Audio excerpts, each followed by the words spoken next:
नेपाल के मेरे प्यारे भाइयों और बहनों, नेपाल और दिल्ली में एक प्रथा हमेशा रहती थी जो दोनों में कॉमन रहती थी। दिल्ली हमेशा नेपाल से या ला करके लोगों को विद्रोही आतंकवादी बनाने की प्रथा रही है, या वहां से आतंकवादी को ला करके दिल्ली में या भारत के किसी पार्ट में पालने की प्रथा रही है। अब इतिहास में शुरू से देखें, बीपी कोइराला के परिवार, उनके पिताजी या उनके और परिवार में लोग राणा शासन के खिलाफ विद्रोह किए।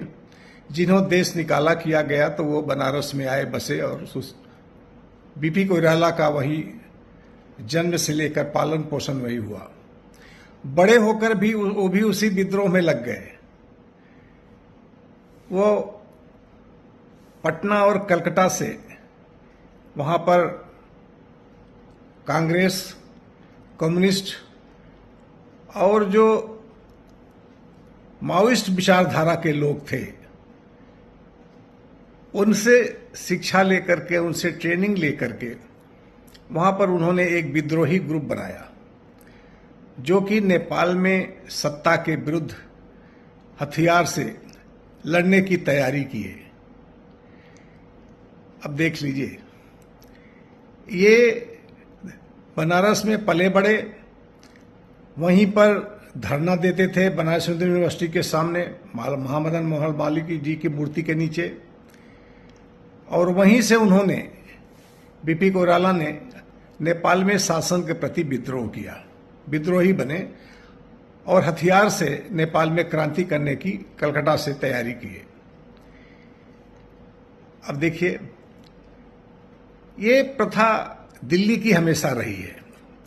उसके बाद से देखिए, बाद में उन्हीं के समय में विराटनगर से एक नेपाल का हवाई जहाज जिसमें पैसा लदा हुआ था, लाखों रुपए, वो दुर्गा प्रसाद सुवेदी जो सुशीला कार्की जी के पतिदेव जी थे, और जीपी कोइराला और कोई एक दो लोग मिल करके नेपाल के उस हवाई जहाज का किडनैप किया। उस हवाई जहाज का उन्होंने वहां से उड़ाया और बिहार में लाया, और 50-100 लाख रुपए उसमें से लूट लिए, और उनको बाद में भारत में ही पनाह मिली। अब इस तरह से देखिए, बाद में वही जीपी कोइराला जो मदन भंडारी जी की हत्या में शामिल रहे और श्री वीरेंद्र विक्रम शाह जी के पूरे परिवार की हत्या में शामिल रहे, ऐसे हत्यारों को दिल्ली में हमेशा पाला पोसा गया और आगे बढ़ाया गया। और वही प्रचंड हत्यारा जो 17,000 लोगों की हत्या की, हजारों लोगों की किडनैपिंग की, महिलाओं की, लड़कियों को रेप किया, शेरा दरबार जलाया, सैनिक बैरकों में लूट की, हथियारों को लूट की, सैकड़ों बैंक लूटा, नेपाल के अंदर तमाम प्रॉपर्टियां जलाई, लूटा। उस हत्यारे को दिल्ली में ही पाला गया, दिल्ली में ही पोसा गया, दिल्ली में आगे बढ़ाया गया, अंत में उसको सत्ता में बिठाया गया। उसी के साथ वैसे ही बाबूराम भट्टराई था आतंकवादी, जो दिल्ली से पढ़ा, भारत से पढ़ा, और उसको गिफ्ट में डिग्रियां दी गई बड़ा बनाने के लिए। और उस आतंकवादी को आज तक दिल्ली में ही पाला पोसा जाता है। ये शुरू से ही दिल्ली की प्रथा रही है कि नेपाल से आतंकवादी बनाओ दिल्ली में लाके, या वहां के आतंकवादी को भारत में पालो। ये देखिए, प्रचंड का, बाबूराम भट्टराई का, पूरे माओवादियों का, सब कुछ ये हुआ। इसके बाद जिंजी आंदोलन में जो कुछ हुआ देख लीजिए, कैसे नेपाल की धरोहरों को जलाया गया और किस तरह से जिंजी सरकार बनाई गई, सुशीला कार्की जी, वही जो सुवेदी जी की पत्नी है, जिन्होंने विराटनगर से प्लेन को हाईजैक करवा किया था लोगों के साथ मिलकर। इनाम दिया गया था सुशीला कार्की जी को प्रधानमंत्री बनने में। इसके बाद देखिए, जिंजी आंदोलन में क्या क्या हुआ। पूरी धरोहरें जला दी गई, नेपाल में कितने लोग संपत्तियां जला दी गई, लूटी गई, नेपाल राष्ट्र बैंक जलाया गया और फाइनेंस बिल्डिंग जला करके कितनी संपत्तियां लूटी, कितने रुपए लूटे गए। ये दिल्ली हमेशा लूट का, आतंकवादियों को पालना पोसना, बनाना और सह देना, ये प्रथा शुरू से रही है। चाहे सोनिया जी की कांग्रेस सरकार रही हो, चाहे भारतीय जनता पार्टी की अटल बिहारी की सरकार रही हो, उसके बाद भी आज भी वही हुआ। रवि लामे छाने जैसे एक मेंबर ऑफ पार्लियामेंट को एक पार्टी राज्यसभा के अध्यक्ष को दिल्ली में बुला करके किस तरह से उनको इज्जत दी गई, सराहा गया, पाला गया, क्या क्या हुआ आने वाला भविष्य बताएगा। नेपाल के मेरे प्यारे भाइयों और बहनों, इस प्रथा को खत्म करना होगा। नेपाल से लोगों को ले जाकर के दक्षिण में या पश्चिम के पैसे से आतंकवादी बनाना, या यहाँ के आतंकवादियों को दक्षिण में दिल्ली में या दिल्ली के भारत के और भागों में ले जाके पालना पोसना और भारत को बदनाम करना, इस प्रथा को बंद करनी होगी।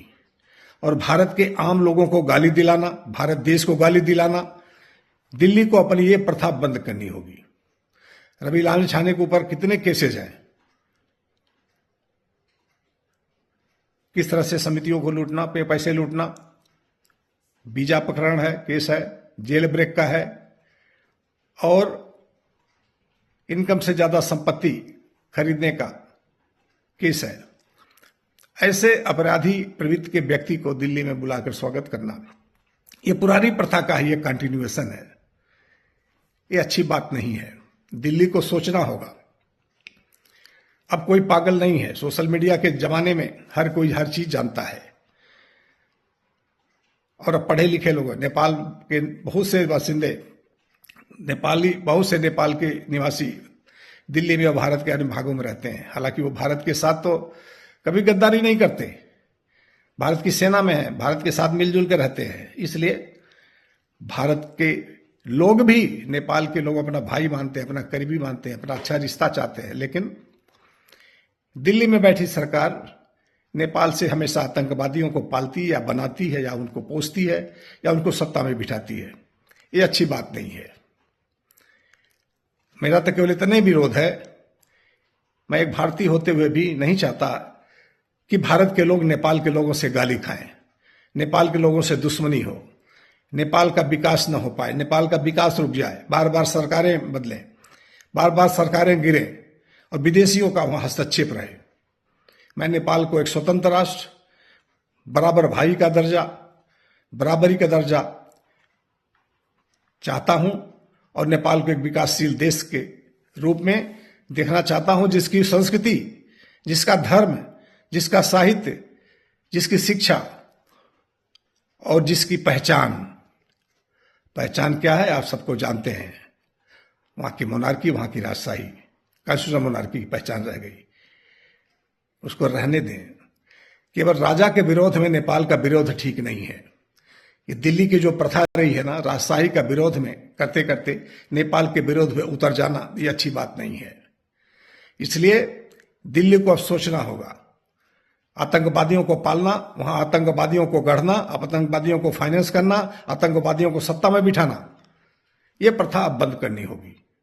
मैं अपनी सरकार से यह आग्रह करूंगा कि नेपाल में अच्छे लोगों को सत्ता में बैठने दें। नेपाल के लुटेरों को, नेपाल के जो किडनैपर्स हैं, नेपाल की सत्ता में बैठ करके 19 अरब रुपया लूटने वाले प्रचंड जैसे लोगों को दिल्ली में पालना पोसना बंद करें।